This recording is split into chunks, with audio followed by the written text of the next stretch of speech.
കേരളത്തിന്റെ ആവശ്യം വളരെ കൂടുതലാണ്. വീട്ടിൽ ചെന്ന പിള്ളേരുടെ ചോദ്യം, ഇവിടെ വന്ന സാറിന്റെ ചോദ്യം, എന്നിട്ട് ഞാൻ ഇവർ രണ്ടുപേരുടെ മുന്നിൽ ചോദ്യം എന്നെ പോലെ നിൽക്കുക. അത് വീട്ടിൽ പോയി ചോദിച്ചാൽ മതി. ഈ സിനിമയുടെ കപട ലോകത്ത് നിന്ന് മടങ്ങി വന്നുകൂടെ? സൗകര്യമില്ല. കേരളത്തിന്റെ ആവശ്യം വളരെ കൂടുതലാണ്. എവിടെ ഭരണപക്ഷത്തിന്റെ ക്രിയാത്മകമായ പ്രവർത്തനത്തിന് വേണ്ടി അങ്ങനത്തെ വാക്കുകൾ തരട്ടെ. എന്നാ പിന്നെ ഞാൻ മറ്റേ എടുക്കട്ടെ. മറ്റേത് ഏത്? അങ്ങനെ ചോദ്യം ചോദിക്കാനല്ലോ പത്രസമ്മേളനമല്ലോ പൊതുയോഗം എന്ന് പറഞ്ഞാൽ.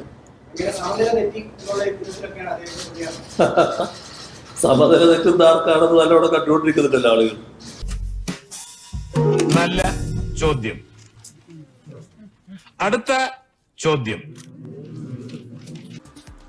തെരഞ്ഞെടുപ്പിന് തൊട്ട് മുൻപ് വേറെ ചർച്ചയായ ഒന്നായിരുന്നു മുഖ്യമന്ത്രി പിണറായി വിജയൻ മോഹൻലാലുമായി നടത്തിയിട്ടുള്ള അല്ലെങ്കിൽ മോഹൻലാൽ അഭിമുഖം എന്ന് പറയുന്നത്.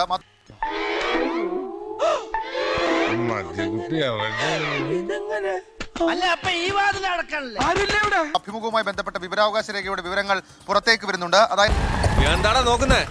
എറണാകുളത്തുനിന്ന് കോഴിക്കോട് ഇത്രയും പെട്ടെന്ന് ഞാൻ എങ്ങനെ എത്തിയെന്നാണ് ആലോചിക്കുന്നത്. ആ 2500 രൂപ ഉണ്ടായിരുന്നെങ്കിൽ എത്ര ഫുള്ള് വാങ്ങിക്കായിരുന്നു. മോഹൻലാൽ ഈ അടുത്തിടെ മുഖ്യമന്ത്രിയുമായി നടത്തിയ അഭിമുഖത്തിന് സർക്കാർ ചെലവിട്ടത് 11 ലക്ഷത്തിലേറെ രൂപയെന്ന വിവരം പിടിച്ചേ. സ്വന്തം പറയാൻ എന്റെ കയ്യിൽ ഇത് മാത്രമുള്ളടാ. പോടാ, ഞാൻ പോവില്ല. പോടാ. ഇപ്പം പോയത് നന്നായി. ഇല്ലേ ചുമരൊക്കെ നമ്മൾ പൊളിക്കേണ്ടി വരികയാണ്.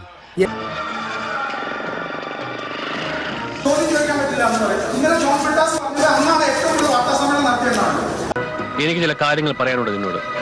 എന്താ? അതിപ്പോ പറയാൻ കഴിയില്ല. വരട്ടെ. ഇതൊക്കെ